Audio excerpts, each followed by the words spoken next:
O Senhor é meu pastor e nada me faltará. Caminhar me faz por verdes pastos. Guia-me mansamente a águas tranquilas. Refrigera minha alma. Guia-me pelas veredas da justiça por amor ao seu nome. Ainda que eu caminhasse pelo vale da sombra da morte, eu não temeria mal algum, porque tu estás comigo. A tua vara e o teu cajado me consolam. Preparas uma mesa perante mim, na presença dos meus inimigos. Unge a minha cabeça com óleo e meu cálice transborda.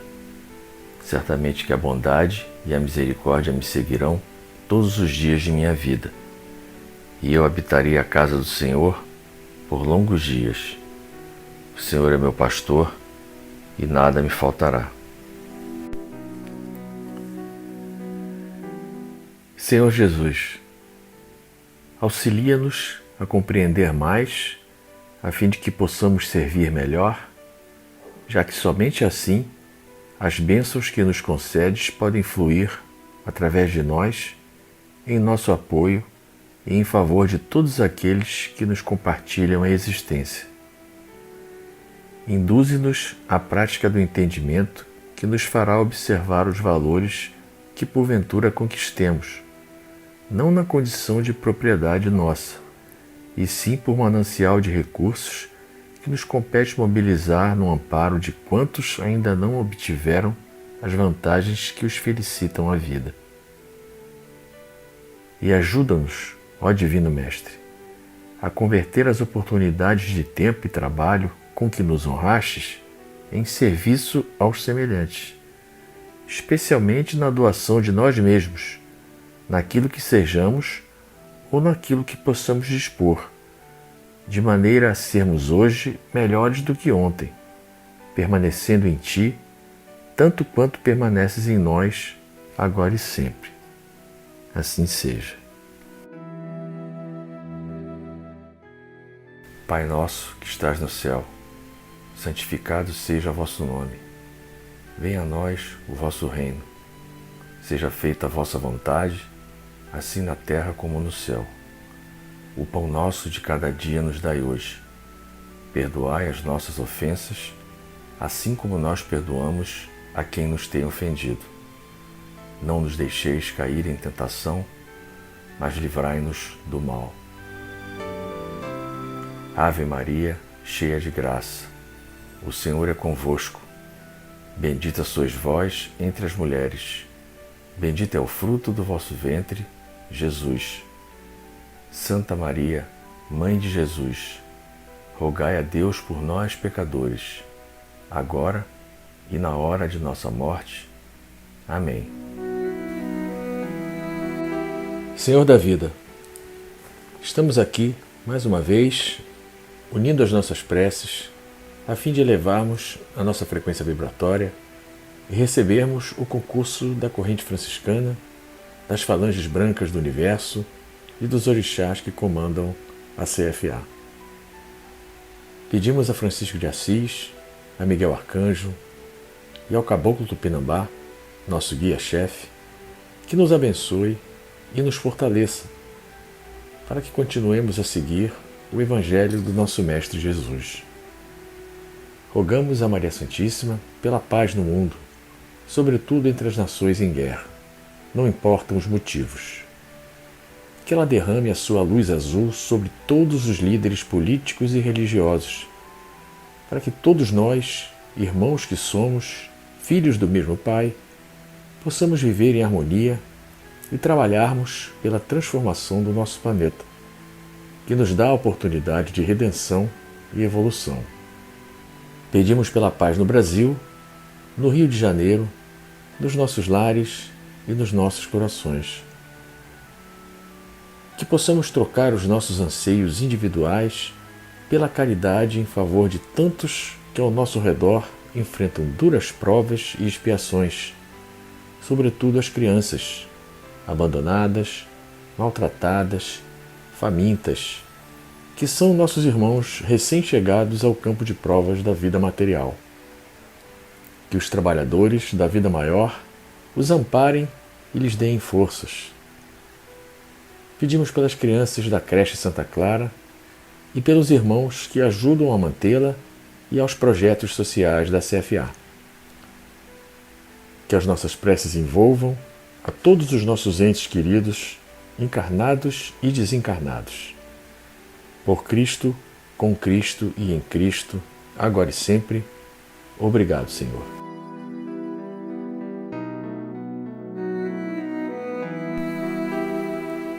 Queridos irmãos, bem-vindos a mais um Evangelho da Casa de Francisco de Assis.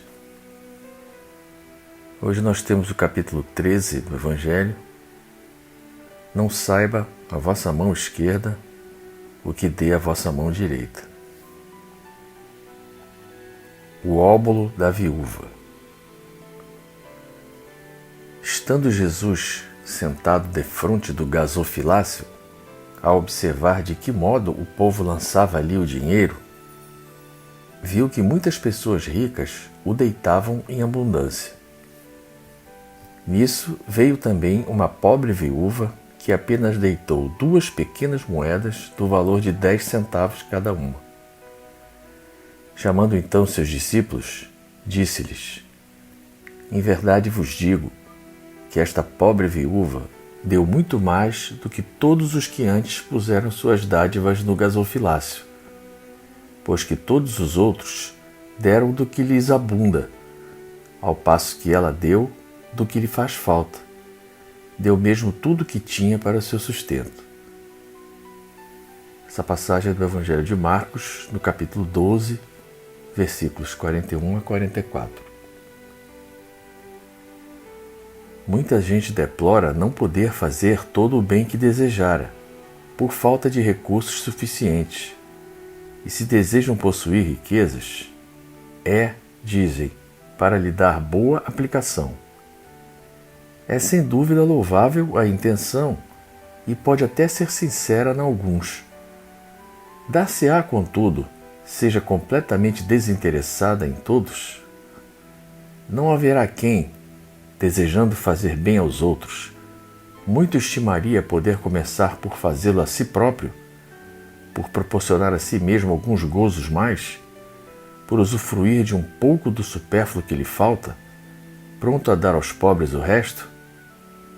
Esta segunda intenção, que esses tais porventura dissimulam aos seus próprios olhos, mas que se lhes depararia no fundo dos seus corações, se eles os perscrutassem, anula o mérito do intento, visto que, com a verdadeira caridade, o homem pensa nos outros antes de pensar em si.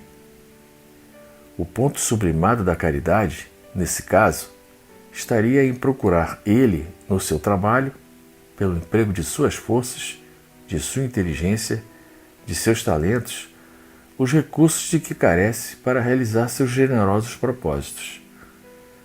Haveria nisso o sacrifício que mais agrada ao Senhor. Infelizmente, a maioria vive a sonhar com os meios de mais facilmente se enriquecer de súbito e sem esforço, correndo atrás de quimeras, quais as descobertas de tesouros, de uma favorável ensancha aleatória, do recebimento de inesperadas heranças, etc. Que dizer dos que esperam encontrar nos espíritos auxiliares que os secundem na consecução de tais objetivos? Certamente não conhecem nem compreendem a sagrada finalidade do Espiritismo e, ainda menos, a missão dos espíritos a quem Deus permite se comuniquem com os homens. Daí vem o serem punidos pelas decepções. Aqueles cuja intenção está isenta de qualquer ideia pessoal devem consolar-se da impossibilidade em que se veem de fazer todo o bem que desejariam, lembrando-se de que o óbolo do pobre, do que dá privando-se do necessário, pesa mais na balança de Deus do que o ouro do rico que dá sem se privar de coisa alguma. Grande seria realmente a satisfação do primeiro se pudesse socorrer em larga escala a indigência, mas se essa satisfação lhe é negada, submeta-se e se limite a fazer o que possa. Aliás, será só com o dinheiro que se pode secar lágrimas e dever-se-á ficar inativo desde que não se tenha dinheiro, todo aquele que sinceramente deseja ser útil aos seus irmãos, 1000 ocasiões encontrará de realizar o seu desejo. Procure-as e elas se lhe depararão. Se não for de um modo, será de outro, porque ninguém há que, no pleno gozo de suas faculdades, não possa prestar um serviço qualquer, prodigalizar um consolo, minorar um sofrimento físico ou moral, fazer um esforço útil. Não dispõem todos, à falta de dinheiro, do seu trabalho, do seu tempo, do seu repouso, para de tudo isso dar uma parte ao próximo? Também aí está a dádiva do pobre, o óbolo da viúva. Essa passagem do Evangelho é mais uma que trata da importância da caridade, das várias formas que se tem de praticar a caridade. Marcos faz uma comparação entre as grandes somas doadas pelos ricos e os minguados níqueis da pobre viúva, justamente para que nós possamos fazer uma reflexão da verdadeira intenção de um ato de caridade. É óbvio que para quem recebe o auxílio, pouco importa o quanto o donativo vai fazer falta para quem doou, principalmente se o necessitado não sabe de quem veio. Por isso é que quanto mais sacrificado é o benefício, maior é a caridade, pois demonstra o quanto nós somos capazes de nos compadecer do nosso próximo, de quanto nós podemos renunciar em favor de quem tem menos do que nós. Por mais que existam pessoas ricas que pratiquem a caridade, a maioria doa mesmo o que não faz falta. Isso sem falar nas que do alto do seu egoísmo não estão nem aí. É mais comum se verem atitudes de caridade e partilha de recursos entre os mais humildes, talvez até porque muitos já conhecem as aflições que as privações causam. Por isso é que o Evangelho diz, em outra passagem, que a prova da riqueza é mais difícil que a da pobreza. Quem não lembra? É mais fácil um camelo passar pelo buraco de uma agulha do que um rico entrar no reino dos céus. Para quem não conhece privação, que nasceu e vive no luxo, fica mais difícil se importar com situações que não fazem parte do seu dia a dia. Quando acontecem tragédias em comunidades, deslizamentos, desabamentos de casas, é comum os vizinhos acudirem e acolherem os que foram mais prejudicados. É puro conhecimento de causa. Eles devem pensar, hoje foi ele, amanhã pode ser eu. É um equívoco pensar que só com dinheiro e riqueza se pode fazer caridade. Quantos de nós usamos a desculpa da falta de recursos para não prestarmos algum auxílio? Todos nós temos alguma coisa que sirva para alguém. O nosso tempo, nossas habilidades, a nossa saúde.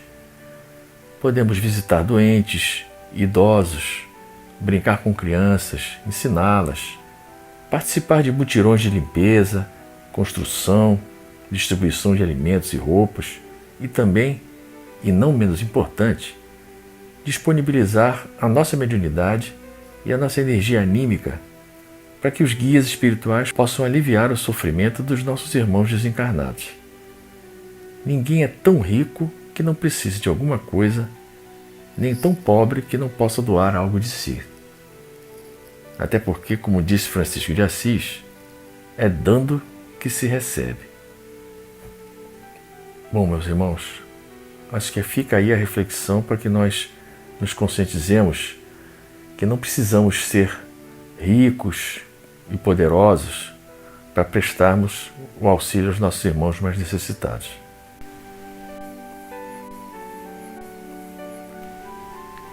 Senhor, fazei de mim um instrumento da vossa paz. Onde houver ódio, que eu leve o amor. Onde houver ofensa, que eu leve o perdão. Onde houver discórdia, que eu leve a união. Onde houver dúvidas, que eu leve a fé.